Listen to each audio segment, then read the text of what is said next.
Good afternoon, fellow Rotarians and guests. Before we get started today, let's please keep in mind the people of Florida who are facing an impending storm, and for those still recovering from Hurricane Helene. If you received District Governor Warren's emails, there are links on how you can help clubs in the area, or you can simply Google Rotary Zones 33 and 34, and there are links there on how you can help your fellow Rotarians recover from these disastrous storms.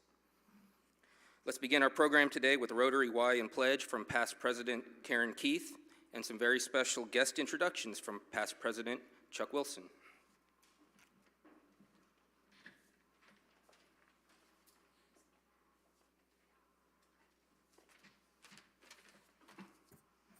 Just after I had a bite of tabbouleh.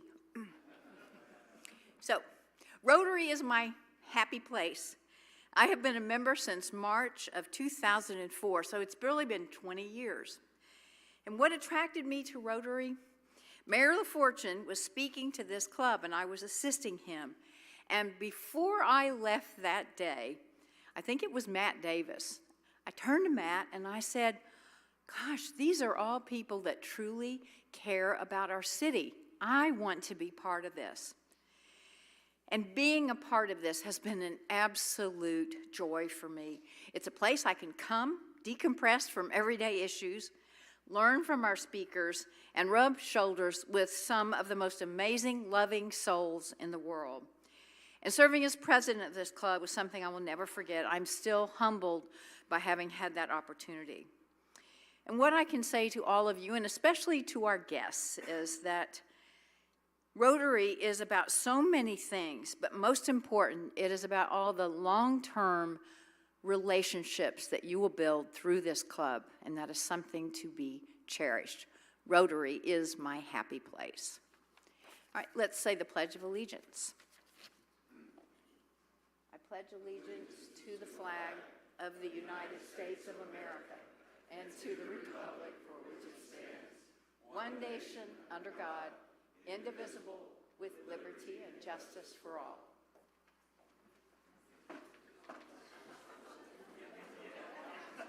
Don't ever switch flags on Rotarians. We can't take it, can we? Thank you, Karen. We have some wonderful guests today, so I'm going to introduce our guests and their host Rotarian. Would you please stand and remain standing until all have been introduced? First of all, Max Dunner has with him today Stephen Younger, who is in the wealth management business. Robert Frandon, who's in the real estate business, is with Russ Ivory. Brad Prost is with J. Mark, and he is hosted by Eric Hill. Past President Tiffany Egdorf is, this is our former governor, right, Pam Crawford? Yes, Pam, so glad to have you here today. Thank you for coming. Beth Webb is a retired educator and is the guest of Daniel Gomez. He has several guests, by the way. Tori Applegate of SGA Design Group. And then Mike Dodson, my good friend, who's also the board chair of the Tulsa Oktoberfest, Inc. Would you please welcome our guests, please?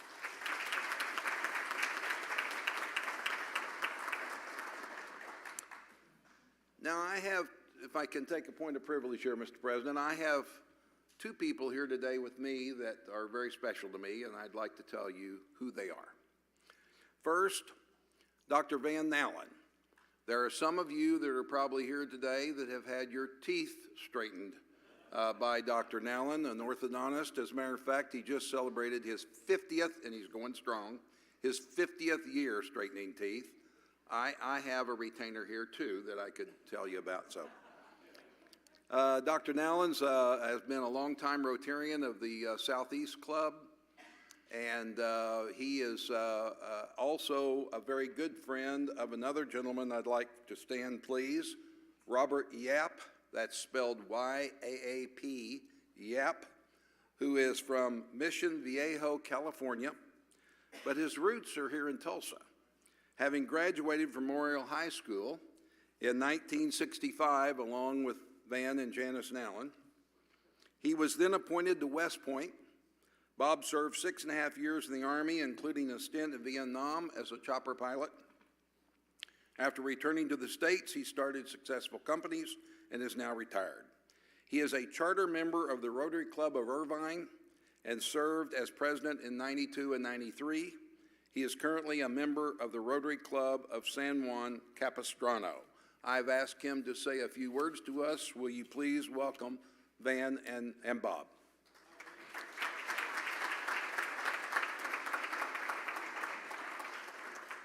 Thank you, Chuck. That's great.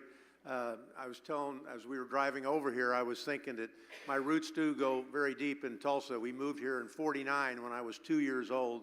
My dad worked right across the river at the Texaco refinery there in engineering.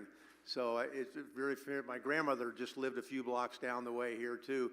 But it was also 60 years ago that I first visited the Rotary Club of Tulsa, because your club sponsored the first Interact Club in Oklahoma, which was at Memorial High School.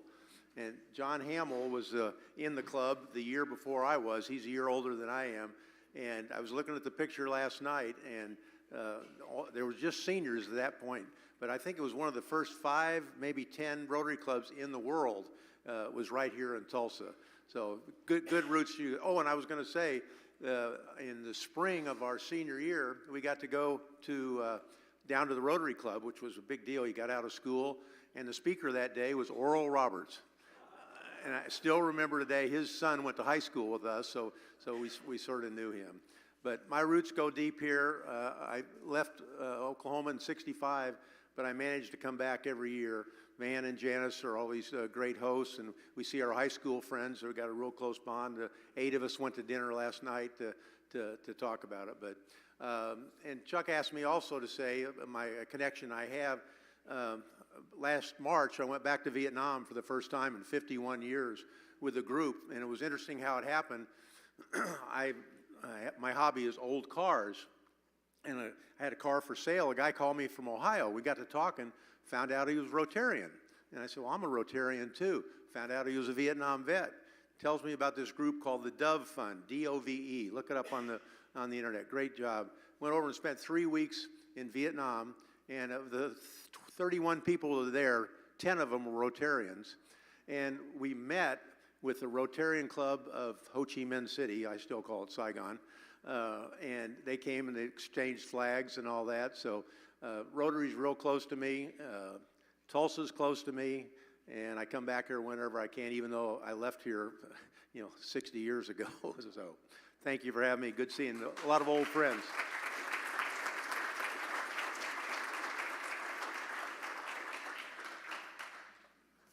Wow, what a way to get started today, right? We got a lot more coming.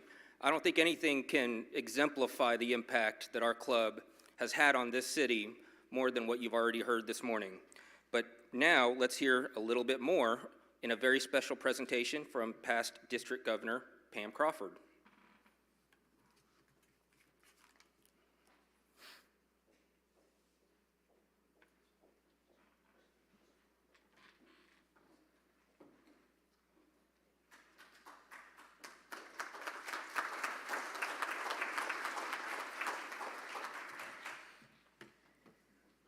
It's lovely to be back with you all again today. It is my honor and privilege as your immediate past district governor to come out and deliver awards. And today, I don't just have one, I have two, because I knew about the first one back at the end of July, and we arranged for a date for me to come and be here with your club. And then in the last week, the foundation awards also arrived. So it is my privilege to tell you that under the leadership of your immediate past president, Tiffany Egdorf, the Rotary Club of Tulsa has received Rotary International's highest honor, the Rotary Citation, for meeting the goals that you set for the 23-24 year and achieved at least 13 out of 25. Congratulations to you and to your president. You're over there, okay. Thank you.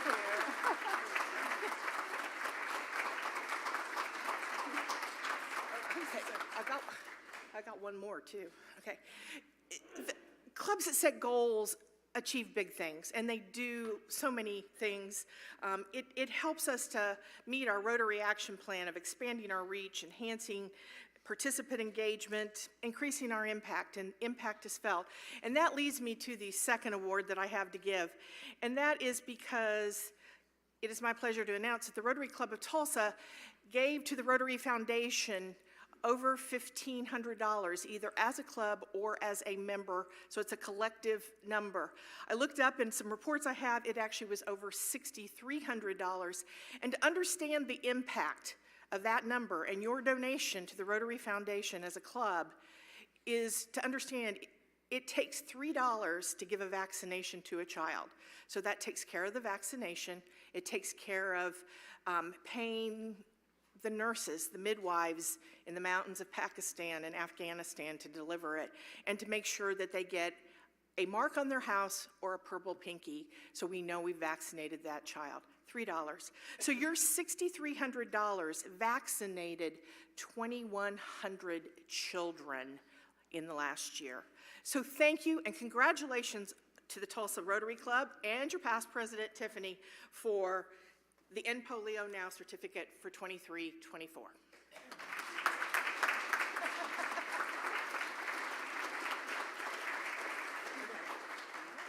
Thank you. Congratulations and thank you. Thank you, Daniel. Thank you, Pam. 2,100 children whose lives have been affected by this club. Speaking of impact, I think that nothing can exemplify it better than things like that. And continuing with our theme of the impact our foundation makes is a side mic announcement from past President Tiffany and from Dylan Harden. Come on up.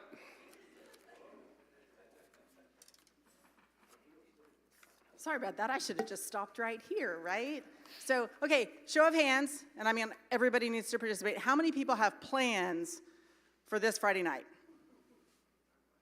Outstanding. I hope that those of you that raised your hands will be at the Golden Circle Gala. If you did raise a hand, we will be happy to sell you a ticket on the way out today, or just tell us you're coming. We'll collect your money. We know where to find you. But this Friday night's our Golden Circle Gala, our inaugural event, Cedar Ridge Country Club. Going to be a lot of fun. We have a live auction, we have a silent auction, we have drinks, we have food, really good food. We have a DJ with music and dancing if you like. But best of all, we have friends, right? We have other Rotarians and people that are not Rotarians coming so we can share the impact and the work, such as Pam just did with us, share what we do as Rotarians in our community and throughout the world. So we want you to be there. And just a reminder, cocktail is requested, black tie is optional, but clothing is the most important. Please, if you want to be there, don't let that hold you up. Just be there. Come in, come share in an evening, and then Dylan's going to tell you about the ticket piece. Thank you, Tiffany. So right now we have over 150 people that will be there. So if you're not going to be there, you're going to be missing out. But we are turning in our formal numbers today.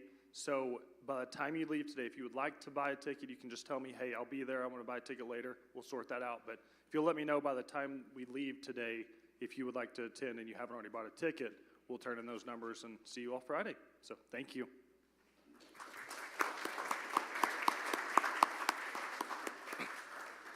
If you are a chronic procrastinator the way I am, now is the time. Our signature event will be happening this Friday. It's going to be amazing. We're going to share the impact that our club makes locally and around the world. Don't miss it. Invite your friends. Be there. You will not want to miss it. Now, our Rotarian of the Day. John joined Rotary in early 2024 and has since joined the Grants Committee. He has found great joy in volunteering at Day of Service with Catholic Charities and the Day Center for the Homeless. He's a Tulsa native and has lived in Tulsa for 36 years of his almost 41 years of life. He wrote that in there. I'm not sneaking your age in there.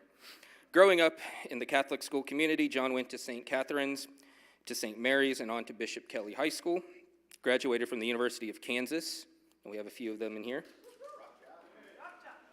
He has a bachelor's in social work, and then he came back to Tulsa.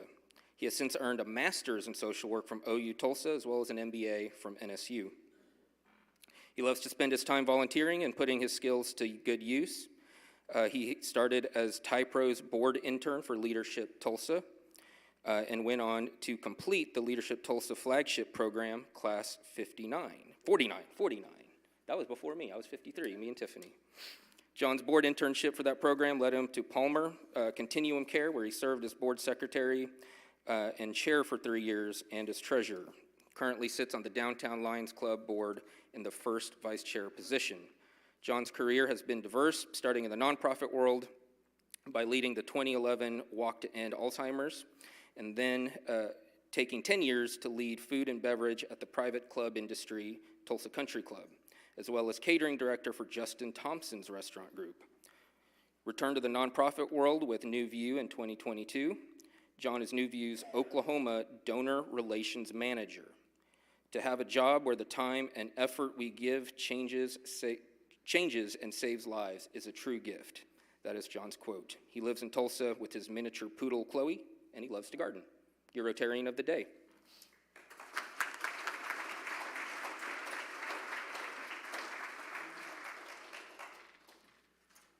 Awesome. Well, it is my pleasure to introduce our guest speaker for the day. So everybody got an email, obviously with a little bit of this as well, but I got the pleasure of meeting him just before. Ashley Webb is a beer meister of Zico Oktoberfest and a longtime board member, past chair of Tulsa Oktoberfest, Inc. He's here to speak to us about the 45th year of everyone's favorite local festival, which was recently ranked by USA Today as the #1 Oktoberfest in the United States.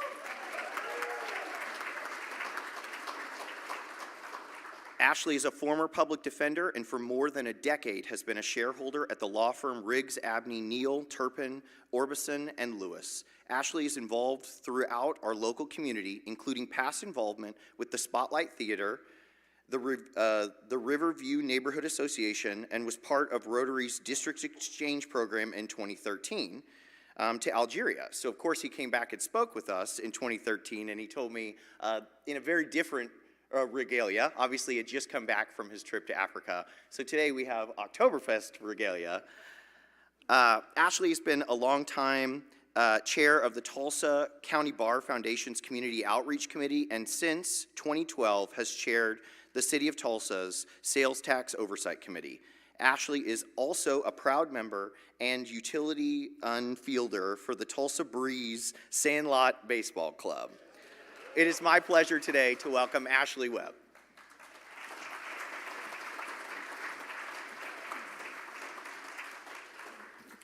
Thank you, John, for that introduction, and thank you, Rotarians, for having me. Guten Tag. As John said, my name is Ashley Webb, and I serve as the official beer meister of Zico Oktoberfest Tulsa. I am exceptionally proud to be associated with both Tulsa Oktoberfest Incorporated and all the volunteers who help make our annual festival possible. I'm also extremely grateful for our continued involvement with Zico Industries and our new title sponsorship with them. And I think we have a little video that we may show to kind of get you excited for both this year and hopefully the rest of my talk.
So this is our 45th year to have Zico Oktoberfest Tulsa in operation.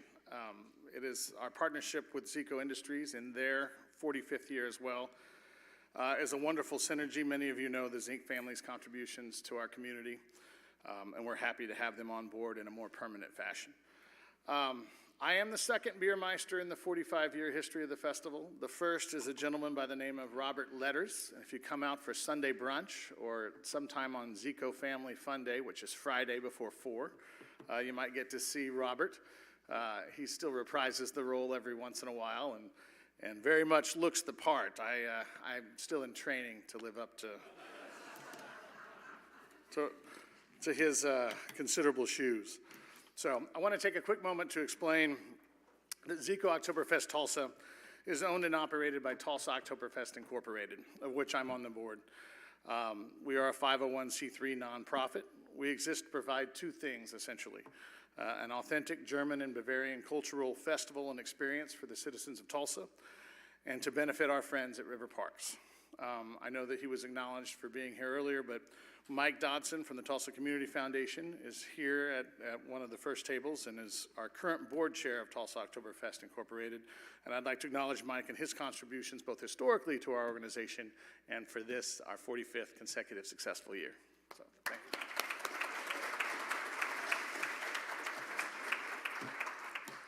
All right, so how do we end up here celebrating Oktoberfest in Tulsa? It's a good time for me to ask, how many of you have been to our festival? That's a lot of good hands. How many of you have been more than 5 years in your lifetime? Okay, any more than 10 years in your lifetime? All right, any more than 20? All right, there we go, sir. I'll get with you afterwards. And over here, you too. Well, we thank you for your continued support, and we look forward to seeing you this year. Before I go any further, this is a good opportunity to tell this group that we still have volunteer positions available and open. I want to thank Mary Beth Sawyer and her husband, who signed up only 2 days ago to volunteer on Friday. And so for those that want to participate in that manner, please visit tulsaoktoberfest.org/volunteers. I may mention that one more time before I'm done. So, about the history of Oktoberfest. This is an annual festival that began in Munich, Germany, and has continued to be celebrated to this day. It's held over a 2-week period in Germany, starting the first Saturday after September 15th, which this year would have been September 21st, and ending on the first Sunday in October, which was October 6th. The Oktoberfest Festival in Munich originated on October 12th, 1810, in celebration of the marriage of the Crown Prince of Bavaria. So Prince Ludwig, who went on to become king, married Princess Teresa, did I say it correctly? Teresa von Sachsen-Hildburghausen. And at that time in 1810, the festival concluded 5 days after the marriage with a horse race held in an open area that came to be known as Terrassenwiese, or Teresa's Green. Munich's Oktoberfest is still held in that same location, known by that same name to this day. The following year, in 1811, the race was combined with a state agricultural fair, and in 1818, they added booths serving food and drinks were introduced. At some point, the annual celebration was moved to September to accommodate better weather and the conclusion of the harvest, and the rest is history. By the 20th century, the booths had developed into large beer halls made of plywood with interior balconies and bandstands. Each of the big Munich breweries erected one of the temporary structures with seating capacities of some 6,000 or more. It still is my understanding that the Munich's Oktoberfest is the largest continually recurring construction project in the world. The mayor of Munich still taps the first keg to open the festival. The total liters of beers poured during Oktoberfest in Munich last year was around 6.5 million, and I know Mike and I were there to maybe consume a few of those that were poured. The breweries were also represented in parades that featured the big beer wagons with the kegs and floats, along with people in traditional Bavarian and agricultural fare, similar to what you see me wearing today. This is a good reminder that our own Zico Oktoberfest opening ceremony and parade will be 5:30 on Thursday, October 17th, if any of you all would like to be there. And we will be parading down the Hauptstrasse and concluding with a celebration at the, help me out, the Glockenspiel. Thank you. Other entertainment in the Munich celebration included games, amusement rides, music, and dancing. And now, Munich's Oktoberfest draws more than 7 million people a year, and many, if not a good majority of those, are tourists. A number of U.S. cities, from Cincinnati to some in Texas, particularly those with large German-American populations, hold Oktoberfest modeled after that original festival in Munich. We are one of those cities that does that in the United States. And then we attempt, through our celebration featuring beer and German and Bavarian food and culture, we attempt to reproduce that Bavarian sense of Gemütlichkeit, which roughly translates to cordiality or geniality and friendliness. You may often hear us refer to corporate night as Gemütlichkeit. And for any of you who have attended corporate night, you understand what a celebration of Tulsa and its community and its corporate community that night is. So how does this 214-year Bavarian tradition essentially come to be celebrated in Tulsa?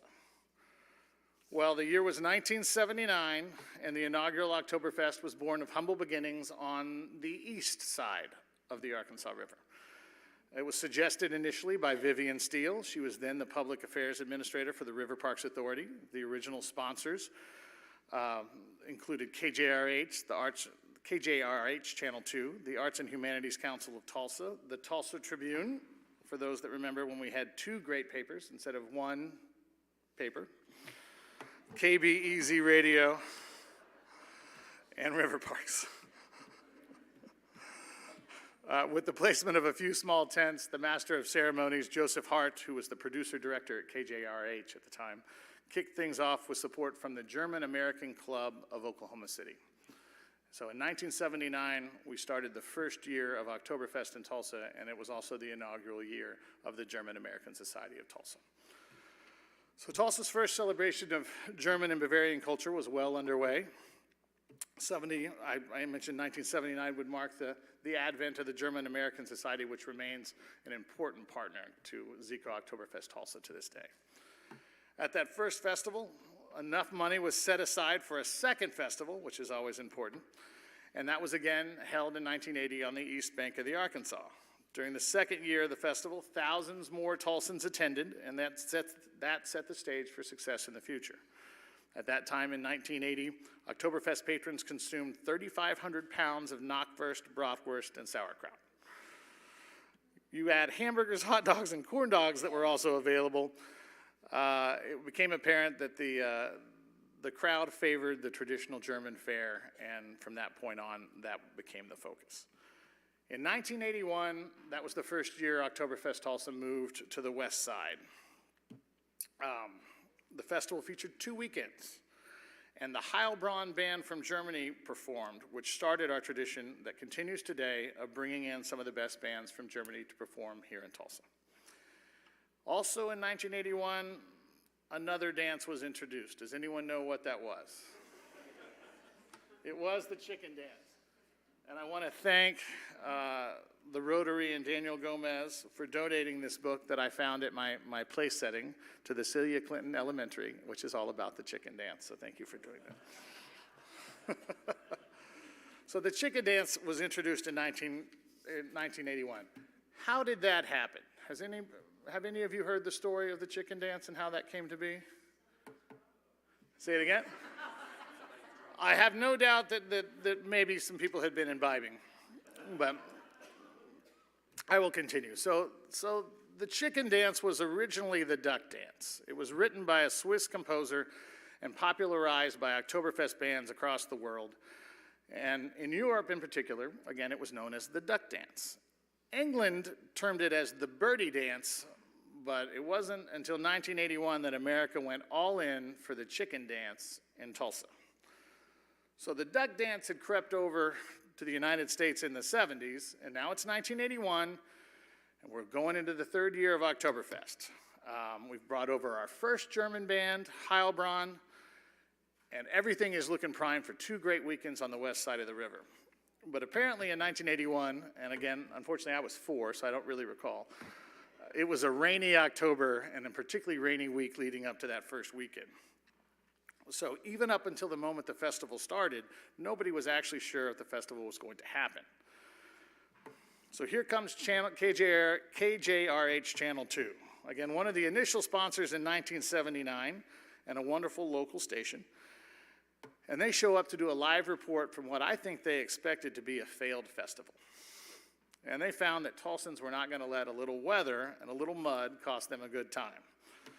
So in order to convince people to come down to the muddy, still somewhat struggling Oktoberfest, a plan was reached to showcase some of the music and dancing that was going on. And since there was this unique little duck dance that was sweeping festivals at the time, and the Heilbronn band could play it at their performances, everyone opted all in for it, and Channel 2 wanted to help. So somebody at Channel 2 said, hey, we've got a duck costume you can use. Great. Somebody ran back to Channel 2's offices on Brookside to get the duck costume, threw it in a car, drove it back out to the festival site, and only then did they realize it was a chicken costume. A really big chicken costume. So in an incredible example of putting on a happy face in a really muddy place, someone, perhaps a little bit under the influence, donned the chicken costume, performed the dance, and the rest is history for us. So ever since that happy accident at our 3rd Oktoberfest in Tulsa in 1981, it has been known across America as the chicken dance.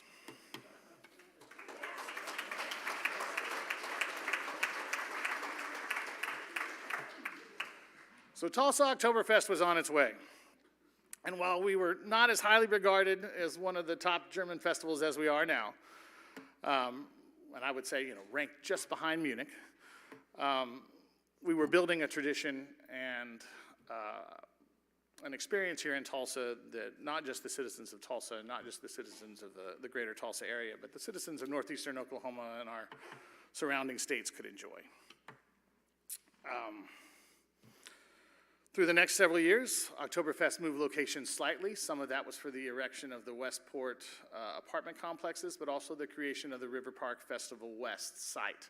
That was part of a land swap during Mayor Inhofe's administration that led to the site where we currently occupy and celebrate between the concrete plant and the Westport apartments. During that time, some of you may recall, there was a brief stint in Jenks. There was one time where the festival was accessible by train.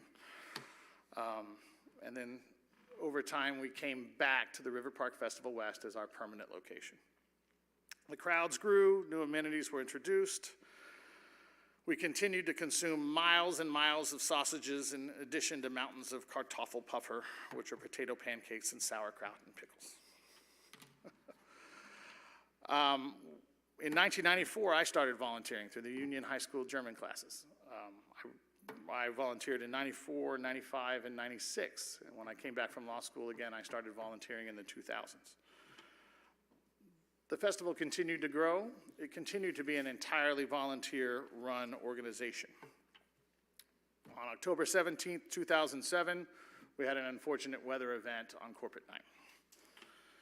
That collapsed 2 large tents and several smaller tents. It resulted in 23 injuries that required evacuation to emergency departments in Tulsa. 4 of those individuals were hospitalized and 2 with critical injuries. That night changed the future of Oktoberfest and how we would operate and proceed as we continued to grow, if we continued to grow and exist. That led to a 2010-2011 reorganization for the future. With new structures, that led to the reorganization for the future, during which we formalized our relationship with River Parks in terms of our operations and productions. And to this day, Ms. Tanya Carrig of River Parks, who unfortunately could not be here today, is our festival director. And we produce Zico Oktoberfest Tulsa in direct conjunction with River Parks, along with the support of over 1,200 volunteers dedicated to keeping the spirit of Bavarian culture alive in the heart of Oklahoma. With new structures, procedures, and policies, we transitioned from what was exclusively a volunteer-run organization into what you know now as the #1 rated Oktoberfest in the United States.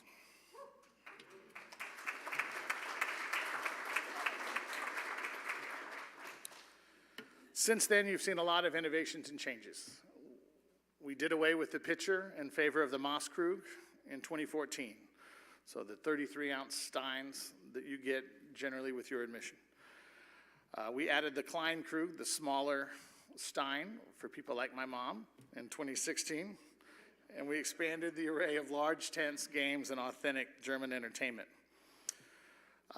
Some of you may recall that around this time, River Park Festival West underwent a dramatic multi-million-dollar sales tax funded renovation, primarily for the benefit of the festival, which is produced on its grounds. The now famous Glockenspiel was added in 2015 with the help of our friends from Cleveland, and it's become an iconic centerpiece attraction at the end of the wonderful Hauptstrasse, which is that main sidewalk and street that you walk along with the 4 main tents when you enter the festival site. In 2023, we added the outdoor beer garden, the Stella Hoff Garden, and that, I think, will continue to be one of our patrons' most favorite additions. Now ranked as the #1 Oktoberfest celebration by USA Today, we continue to celebrate Bavarian culture in a way that closely aligns with Munich's Oktoberfest. We bring in nationally known German bands in conjunction with our sponsorship with Lufthansa Technik. We continue to showcase European foods, arts, crafts, and fun, family-friendly activities for all.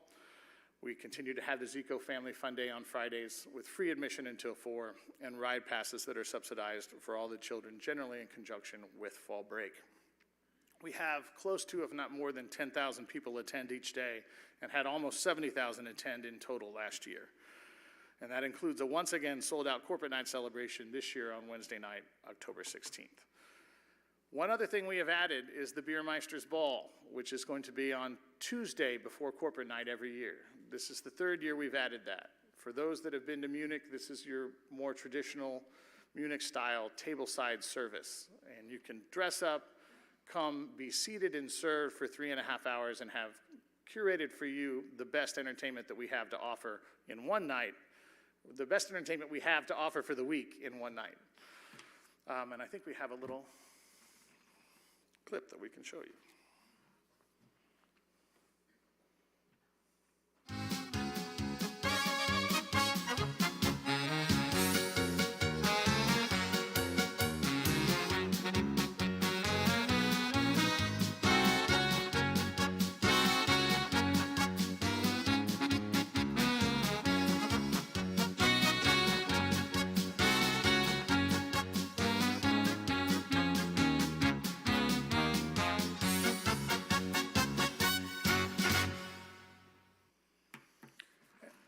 Thank you. And for those that can attend, that generally may be the only night that we offer full glass steins, but it is an incredible night of merriment and fellowship, and if you haven't participated, I would encourage you to go online and consider attending. So what's new, and how do we keep making it better and more authentic, and what does it all really mean? We continue to add the tents. The heart and soul, the polka-packing, chicken-dancing center of our cultural universe are Die Zelta, the tents. Since 1979, we've featured Zelta reminiscent of those at München Oktoberfest. The 4 largest Zelta are located along the Hauptstrasse, and you'll find the others located throughout the Wiesn. Stroll through each uniquely themed tent to experience an array of authentic Oktoberfest music, folk dancing, yodeling, and ein Bier bitte. Or 1 beer, please. Each one has something different to offer, so make sure you visit as many as you can. Some of our larger ones, which you may know, the Der Lufthansa Technik Beer Garden, which is our largest tent. This year is the first year we have had to erect that with the assistance of a crane. So I would encourage you to check that out. The Warsteiner S-Zelt, which features Warsteiner beers along with Sam Adams, Yingling, and König Ludwig. The Stella Hoff Garden, which again is the outdoor beer garden. The Spaten House, which is one of our original and most favorite of the traditional tents, which serves Spaten Oktoberfest, Spaten beers, and Franziskaner. And, well, let's see if I had one more big one that I was missing. I think that's probably it. The smaller tents include the Sam Adams Rothskeller, the Brewers Hall presented by Shock Top, Die Bierstube hosted by Polliner. That would be our fourth large tent, would be the Polliner tent. The Hofbrau House, which is where you can get that traditional sit-down German dinner experience at any time throughout the festival. The Marshall Brewing Stammtisch, where you can hopefully watch OSU regain their form on Friday night, or any other team play on Saturday. And the Cabin Boys Brewery and the Das Local presented by Dead Armadillo Brewing Company, which will be located closer to the games arena on the south side of the festival site. We've also added the American Solera Trinkplatz this year, and I know Mary Beth Sawyer will be volunteering in the Alles Apfelwein gluten-free beer and cider tent on Friday.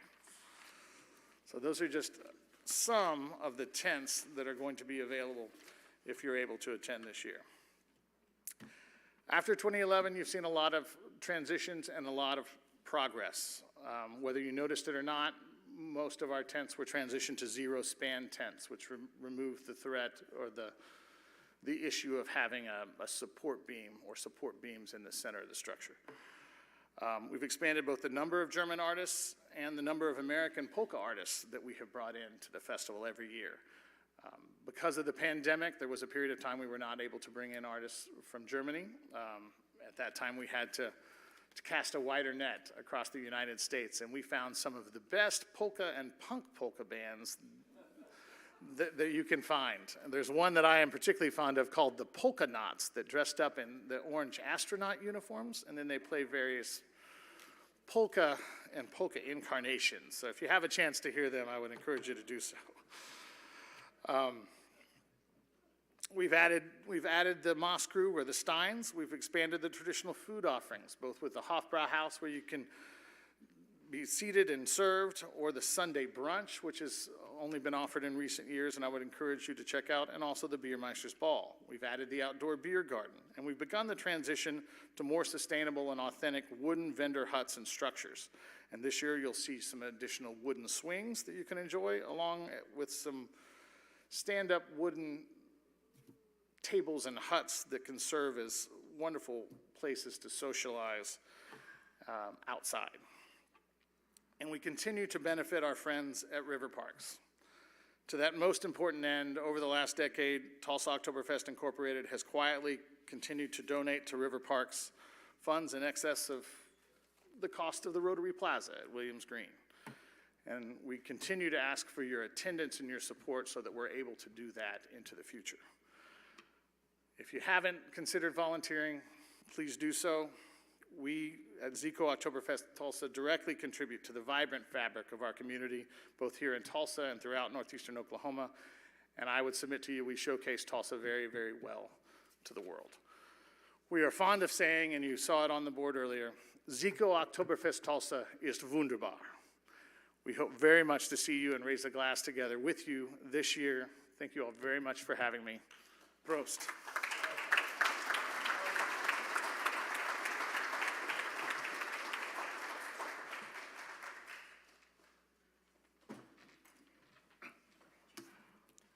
Thank you, Ashley. I was thinking about your question. It's very possible I hit the 20-year mark, but I may not quite remember some of those from my early years. Speaking of volunteering, if any of you happen to be at Oktoberfest on Thursday night, I'll be volunteering at the Marshall Stamish. I'll be pouring beers out there, so come see me. I also have a photo to share here. Like I said, I gratuitously added to Ashley's biography that he is our utility infielder for the Tulsa Breeze Sandlot baseball team. We don't make him wear this for every game, but I think this year for our October schedule, he's going to be wearing that more often than not. I'd also probably at this point like to recognize Ashley's mother, Mary Beth, who is here with us today. She is also a loyal Sandlot baseball fan, so you can find Mary Beth at our games most weeks when we're out at Reed Park or at Lacey Park. So thank you for being with us. As Ashley already stole my thunder, our partner in education book donation is the chicken dance. Very appropriate, and I think the kids are going to love that one. Upcoming programs, October 16th, Phil Lakin will be here, our very own Phil Lakin, to talk about the 25th anniversary of the Tulsa Community Foundation. October 23rd will be Holly Towers, the executive director of Lilyfield, which provides social services to vulnerable children and families. And October 30th will be the 5th Wednesday of the month, which means we will not meet here. We will have our off-site service day. This time, I believe, is at Catholic Charities. Special thanks this week to our gold sponsors, We Be Trees, Tim Knoll, Max Electric Supply, Jack McGlumphy, Coldwell Banker Select, Sheree Gardner, OK Ethics, Mary Lytle. Silver sponsors, J.D. Young, Doug Stewart, Trust Company of Oklahoma, Michael Hairston, Allen Edwards Incorporated, Chip Edwards. And bronze sponsors, Regent Bank, Elaine Dishman and Greg Boudreau, Rumble Drum, Todd Wade and Joe Mathis. Be sure to visit their new shop at 11th and Lewis. Spirit Bank, Rhonda Hayes and T.C. Blair. The Spring, Leslie Klingenpeel and Jason Fitch. Committee meetings today. The Board of Directors will meet in room 231 immediately after today's meeting.